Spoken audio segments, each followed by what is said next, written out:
ஓம் நம சிவாய. ஆணாகி பெண்ணாகி நின்றாய் போற்றி. அர்த்தநாரீஸ்வரர்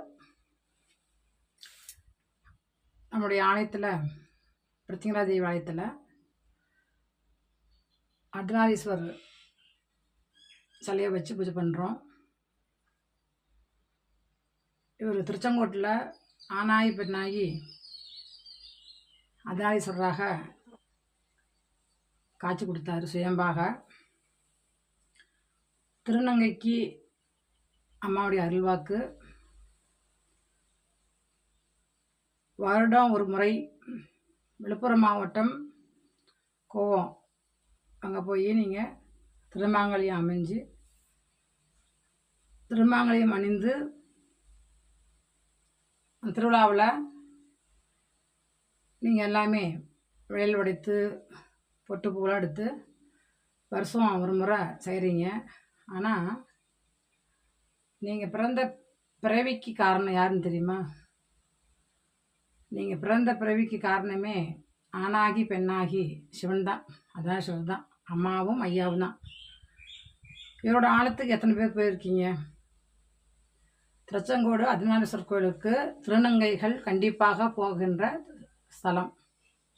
அது எப்போ தெரியுங்களா போகணும்? நிறைஞ்ச அமாவாசை நாளில். நிறைஞ்ச அமாவாசை என்ன ஒரு வித்தியாசமான நாள்னு நினைக்காதீங்க. நிறைஞ்ச அமாவாசைன்னு பார்த்தீங்கன்னா சூரியனும் சந்திரனும் ஒன்றாக நேர்கோட்டிலே அமைகின்ற நேரத்தில் அமாவாசை வருது. அந்த அமாவாசை நாளில் சந்திரன்னா பெண்ணு, சூரியனா ஆண்.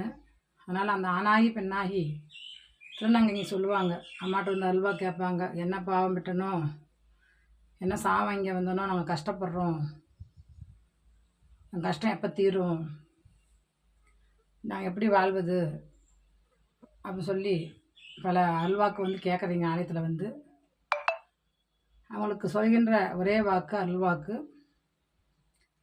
இங்கே பிரத்யங்கரா தேவி ஆலயத்தில் அர்த்தநாரீஸ்வரரை நான் பூஜை பண்ணுறேன். சிலையை வச்சு அபிஷேகம் நடக்குது, பிரதோஷ வழிபாடு நடக்குது. இங்கே வரலாம். திருச்செங்கோடு அர்த்தநாரீஸ்வரரை வணங்குவாங்க.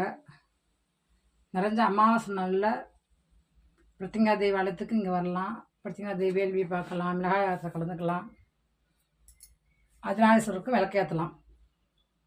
முடிஞ்சவங்க திருச்செங்கோட்டு மலைக்கும் அர்த்தநாரீஸ்வரரை வழிபட்டுவாங்க. திருநங்கைங்க உங்களுடைய கர்ம பாவசா